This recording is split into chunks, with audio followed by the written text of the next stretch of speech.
Alright, Armada and Titan owners. If you have the four-wheel drive switch and it only the middle is illuminated and not the ring, or none of it is illuminated, you remove it from the dash. There's a little spring clip. See the spring clip right there? So you gotta pull the razor bezel.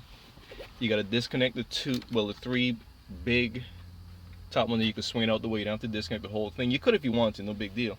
And you reach behind there with a screwdriver. The spring clip is gonna be on the bottom. So you just reach behind with a screwdriver and you push up on the spring clip. And at the same time, you pry outwards from the bottom and it's gonna come loose. Once the spring clip slips out, you can just pull the whole thing out. And then of course you got the connector in the back. You just disconnect the connector from right there. And in the back, you have your bulbs. There's 1, 2, 3. The one with the black is for the actual knob, and the blue ones, one here and one here, is for the ring. Alright? And my ring has been burnt out for a long time, and it is actually an easy fix. I don't know what's up with my camera in this hue, but what you do is you go to RadioShack before they all close, and you buy yourself this. It's a small bulb. It's part number 2721154. It's a 12 volt 50 milliamp bi-pin lamp. That's it right there. And what you do is, this is what comes out from the back of your bulb. You rotate it with a flathead screwdriver, and then you pry it out with a pin or something, and it just pops out. Now, I'm going to try my best because I'm doing this with one hand. What you do is, you see the male connectors in the back? You straighten them out, and once you straighten them out, the bulb will slide out. Alright, and that little cover, that's just a plastic cover, a silicone cover or something. You want to try to protect that because you're going to need to reuse it. Alright, you slide the bulb out once you straighten out the pins. Slide the silicone cover off. This light is really screwing with the damn thing.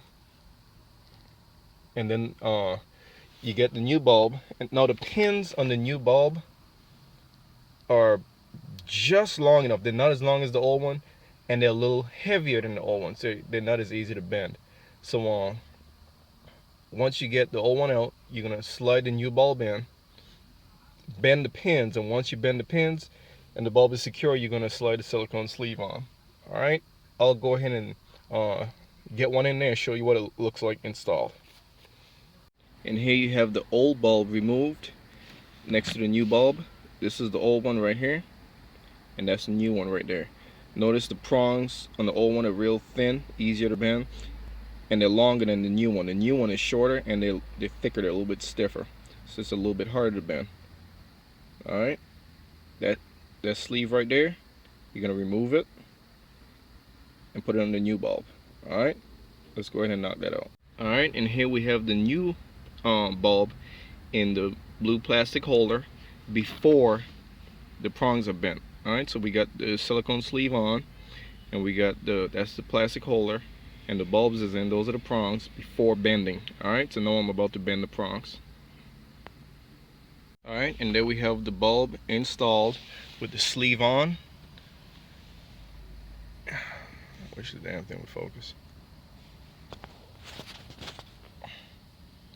And the metal prongs bent and wrapped around. See, it comes through the middle. You fold it around the side and bend it to your right. Around the side and bend to your right. Alright, then you take the bulb, you take the holder, the switch, the bulb drops in, and then you just take a flathead screwdriver and you rotate it, and it just locks in. Alright, and that's it, it's fixed. And I already tested it with this one, and I looked at the bulb the filament was blown. So now I'm good to go. Alright, what I did was, since As you know, all the RadioShacks are closing. I bought all the bulbs they had, so I got them all. Alright guys, good luck. Again, the part number is 272-1154.